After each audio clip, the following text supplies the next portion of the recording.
Uhabari gani Mwanakeo TV, kama ni mara yako ya kwanza tafadhali subscribe na tano notification. Karibu katika ulimwengu wa siasa. Jina langu ni Dioke TV.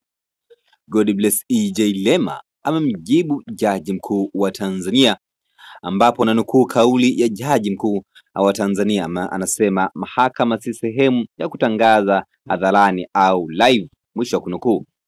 Nanukuu kauli ya Godbless EJ Lema ambaye ni mjumbe wa kamati kuu Chadema. Anasema nanukuu, na kufahamu tangu tulipokuwa wote bungeni, na kwa sababu hiyo siwezi kushangazwa na misimamo yako inayopuuza misingi ya haki nchini, lakini na kusihi kumbuka hadhi na utu wa watu havipimwi kwa vyeo, bali kwa uadilifu na ujasiri wa kusimamia upande wa kweli.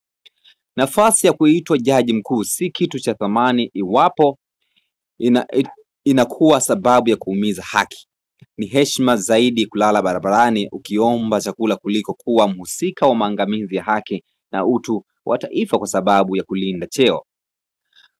Mahakama si kivuli cha gizani, ni taa ya kuongoza taifa.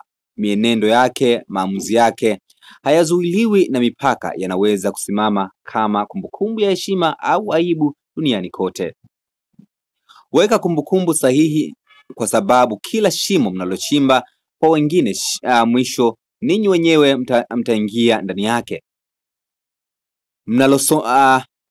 Mnalisogeza taifa karibu na uharibifu mkubwa sana, maana matumaini hakuna tena popote. Siku inakuja ambako haki itatukuza jina lake, mwisho kunukuu. Hichi ambacho ameandika Godbless EJ Lema katika mtandao wa Twitter, akimjibu jaji mkuu wa Tanzania kwa kauli yake ambayo anasema kwamba mahakama si sehemu ya kutangazwa hadharani au live. Una maoni gani kwa hichi ambacho ameandika Godbless EJ Lema alivyomjibu jaji mkuu? Tafadhali shusha maoni yako katika sehemu ya comment section. Jina langu Dioke TV. Nitakuja kusoma comment zako katika sehemu ya comment section. Una maoni gani kwa hichi ambacho ameandika Godbless EJ Lema?